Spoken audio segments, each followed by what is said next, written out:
नमस्कार विद्यार्थियों, आज की क्लास में आप सबका पुनः स्वागत है। लास्ट क्लास के अंदर हमने राज्य का कार्यक्षेत्र टॉपिक स्टार्ट किया था और उसके 3 पॉइंट्स को हमने डिस्कस किया है। पहला है प्रजारक्षण, दूसरा है लोक कल्याण, तीसरा है अर्थव्यवस्था पर नियंत्रण और चौथा है सामाजिक व्यवस्था का निर्वाह व नियमन। अब हम 5th पॉइंट पर आते हैं, न्याय की व्यवस्था। तो न्याय की स्थापना को भी मनु ने राजा का इम्पोर्टेंट दायित्व माना है। जैसे कि आप सबको पता है कि मत्स्य न्याय की व्यवस्था थी, उस कारण जो असुरक्षा की भय से पूरा समाज बहुत ज़्यादा परेशान था और बलवान लोग जो थे वो निर्बल लोगों पर अत्याचार कर रहे थे और कोई न्याय के लिए कोई ऐसी इंस्टीट्यूशन नहीं थी, ऐसा संस्था नहीं था जहाँ पे जाकर निर्बल लोग जो हैं अपनी परेशानी को बता सकें और उनकी परेशानी को सॉल्व करने के लिए कोई निकाय हो, ऐसा नहीं था। तो उस स्थिति के अंदर मनुस्मृति जो है उसके अंदर बताया गया राज्य की उत्पत्ति के बारे में, और राज्य की उत्पत्ति का मनुस्मृति के अंदर दैवीय उत्पत्ति सिद्धांत की बात की गई है और दैवीय उत्पत्ति सिद्धांत के अकॉर्डिंग राज्य की उत्पत्ति होती है और राजा जो है उसको जितने भी देवी देवता हैं उनके नित्य अंश से राजा की सृष्टि की गई है। और राजा क्योंकि देवी देवताओं के अंशों से उसके अंदर उनके अंशों का से उसका निर्माण हुआ है, तो इसलिए उसका दायित्व भी प्रजा के प्रति बहुत ज़्यादा बढ़ जाता है। तो नित्य अंश लेके राजा का निर्माण किया गया है। तो मनुस्मृति में माना गया है कि अगर किसी छोटे से बच्चे को भी राजगद्दी पे बिठा दिया जाएगा तो वो तेज से ओतप्रोत होगा, तो उसको आप एक कमज़ोर बालक या छोटा बालक ना समझें। वो जितना एक बुद्धिशाली, एक वृद्ध, एक बड़ा राजा होता है उसके बराबर ही वह है, क्योंकि वो देवी देवताओं के नित्य अंशों से उसका निर्माण हुआ है। अब कई सारे कर्तव्य हैं राजा के जो हम देख चुके हैं। प्रजा के प्रति प्रजारक्षण, लोक कल्याण, अर्थव्यवस्था पर नियंत्रण, सामाजिक व्यवस्था का निर्वाह व नियमन। अब हम न्याय की व्यवस्था जो है उसको देखेंगे।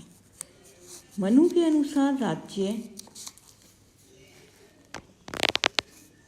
अपनी दंडिक शक्ति के प्रयोग द्वारा समस्त व्यक्तियों को उनके कर्तव्य पालन में संलग्न रखता है एवं उनके द्वारा आचरण की मर्यादाओं के उल्लंघन को रोकता है।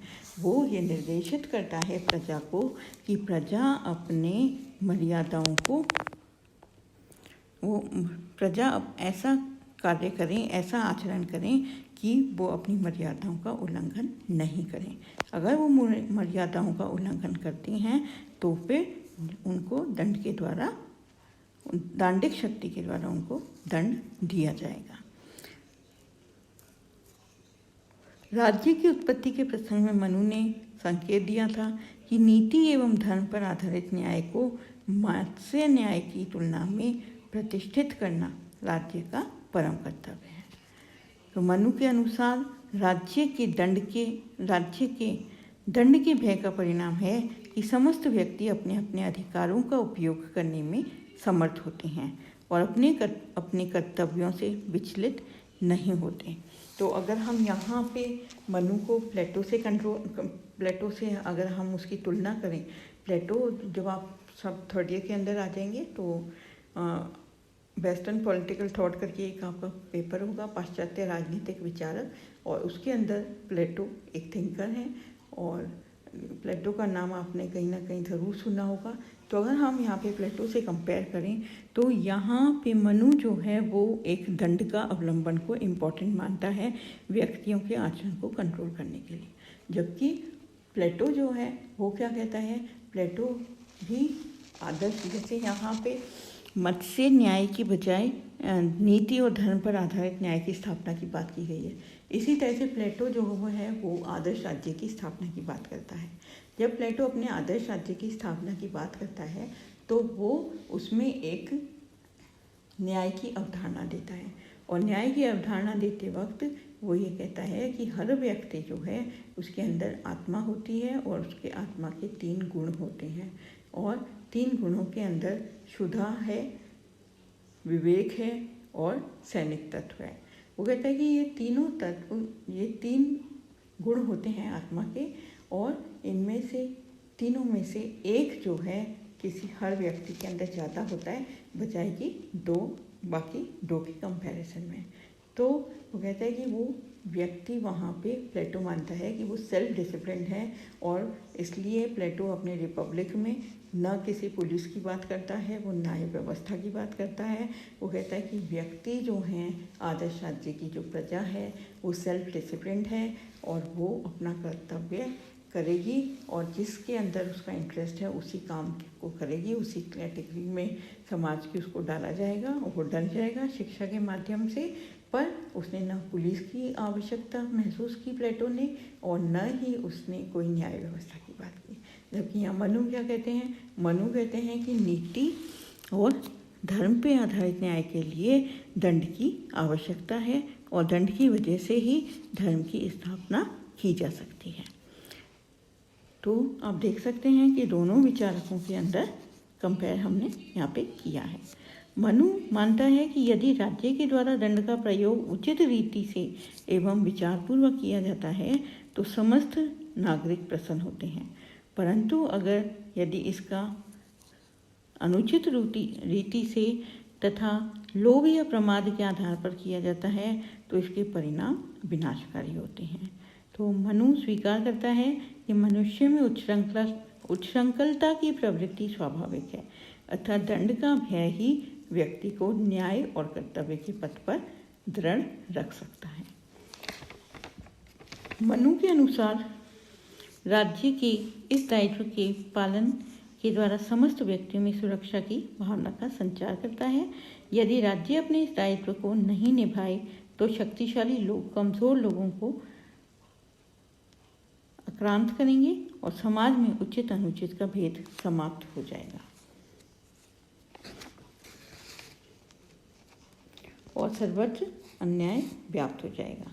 तो राज्य आचरण के धर्म सम्मत मापदंडों के अनुपालन को सुनिश्चित करके समाज में न्याय को प्रतिष्ठित करता है।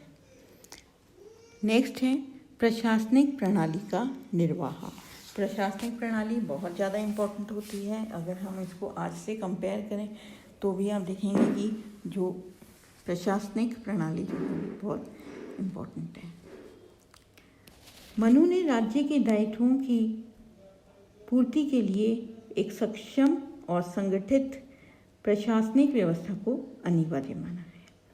मनु ने राजा को परामर्श दिया कि वह प्रशासन व्यवस्था व कर्मचारियों तथा अधिकारियों पर समुचित नियंत्रण रखे तथा सुनिश्चित करे कि राज्य के कर्मचारी प्रजा के प्रति दायित्वों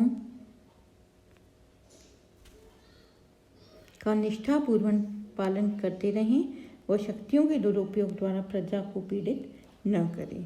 तो मनु ये मानता है कि जो अधिकारी हैं, वो कर्मचारी हैं राजा के, वो अपनी शक्तियों का दुरुपयोग नहीं करें और अपने दायित्वों को निष्ठापूर्वक पालन करें और अपनी शक्तियों, क्योंकि उसने यहाँ पे संभावना बता दी कि शक्ति जो है उसका दुरुपयोग हो सकता है।